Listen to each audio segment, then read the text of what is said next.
littérature et le mal par Georges Bataille.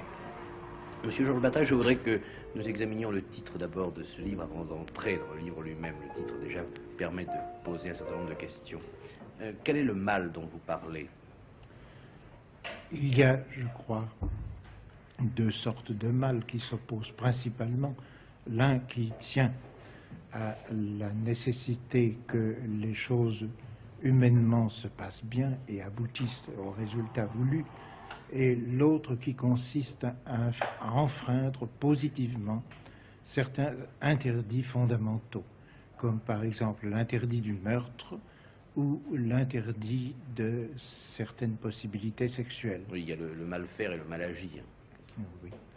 Est-ce que ce titre veut dire que le mal et la littérature sont inséparables, fondamentalement? À mon sens, oui. Évidemment, cela n'apparaît pas clairement au premier abord, mais il me semble que si la littérature s'éloigne du mal, elle devient vite ennuyeuse. Cela peut étonner. Cependant, je crois qu'on doit apercevoir assez vite que la littérature doit mettre en cause l'angoisse, que l'angoisse est toujours fondée sur quelque chose qui va mal, sur quelque chose qui tournera gravement mal sans doute, et que c'est en mettant le lecteur dans la perspective, tout au moins devant la possibilité d'une histoire qui tournera mal pour ceux auxquels il s'intéresse. Je prends pour simplifier la situation du roman. C'est en mettant le lecteur devant cette perspective désagréable qui crée une tension que la littérature évite d'ennuyer le lecteur. Par conséquent, un écrivain, ou en tout cas un bon écrivain, est toujours coupable d'écrire. La plupart des écrivains n'en ont pas conscience, mais je crois à cette culpabilité profonde. Écrire et tout de même faire le contraire de travailler. Ça ne semble pas très logique peut-être, mais toutefois, tous les livres amusants sont des efforts qui sont soustraits au travail. Pouvez-vous nous citer un ou deux écrivains qui auraient justement éprouvé la culpabilité d'écrire, enfin qui se seraient sentis coupables d'être écrivains? Eh bien, il me semble qu'il y en a deux que j'ai cités dans mon livre d'ailleurs, qui se distinguent très particulièrement dans ce sens. Ce sont Baudelaire et Kafka. L'un et l'autre ont eu conscience qu'ils se mettaient du côté du mal, et que par conséquent ils étaient coupables. Chez Baudelaire, c'est sensible dans le fait qu'il a écrit sous le titre des Fleurs du mal sa pensée qui lui tenait le plus à cœur. Et quant à Kafka, s'est exprimé avec encore plus de netteté.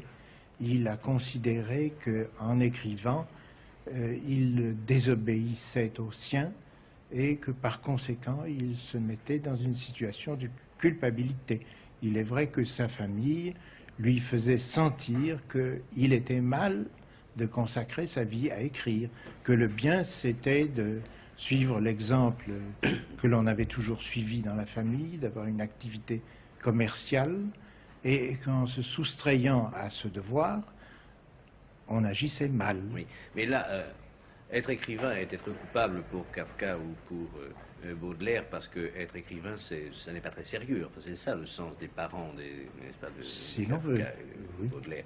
Mais cette culpabilité est sentie par eux comme un enfantillage. Enfin, ils se sentent coupables d'enfantillage parce qu'ils écrivent. Pensez-vous vraiment que Baudelaire et Kafka se soient sentis coupables d'enfantillage lorsqu'ils écrivaient?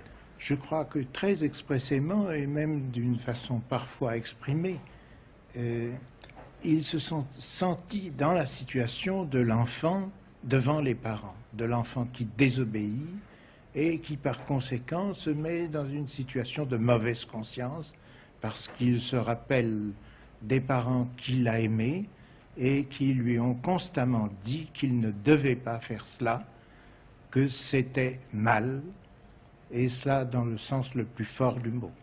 Mais si la littérature est un enfantillage, ou s'il est coupable, si on est coupable d'écrire parce que la littérature est un enfantillage, vous devez penser que la littérature est donc une chose très puérile. Enfin. Je crois qu'il y a quelque chose d'essentiellement puéril dans la littérature.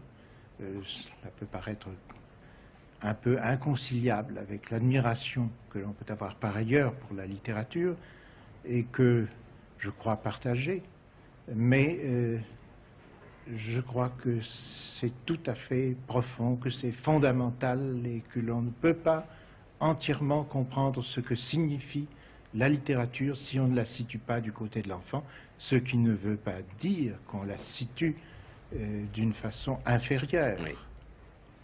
Vous avez écrit un livre sur l'érotisme. Est-ce que l'érotisme en littérature est un enfantillage, selon vous?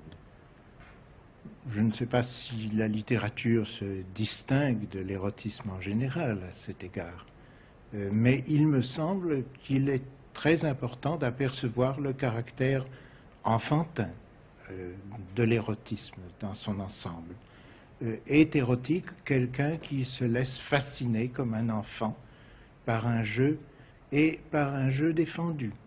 Et l'homme que l'érotisme fascine est tout à fait dans la situation de l'enfant vis-à-vis de ses parents.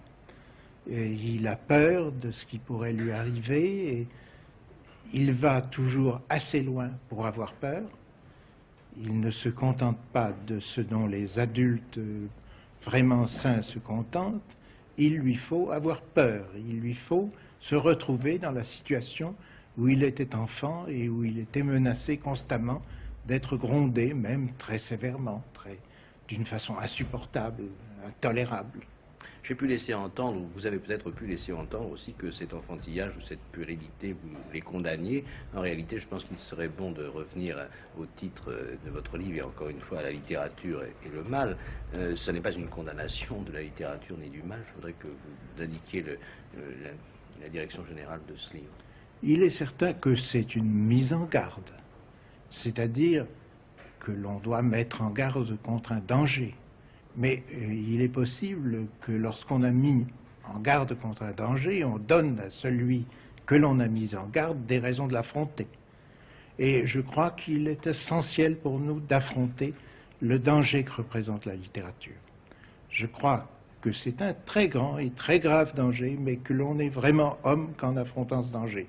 Et je crois que c'est dans la littérature que nous apercevons les perspectives humaines restituées sous leur jour le plus entier, parce que la littérature ne nous laisse pas vivre sans apercevoir les choses humaines dans leur perspective la plus violente. Que l'on songe à la tragédie, à Shakespeare, et il y a de multitudes d'aspects du même genre. C'est tout de même la littérature qui nous permet de voir le pire et de savoir lui faire face, de savoir le surmonter. Et somme toute, cet homme qui joue trouve dans le jeu la force de surmonter ce que le jeu entraîne d'horreur. Merci.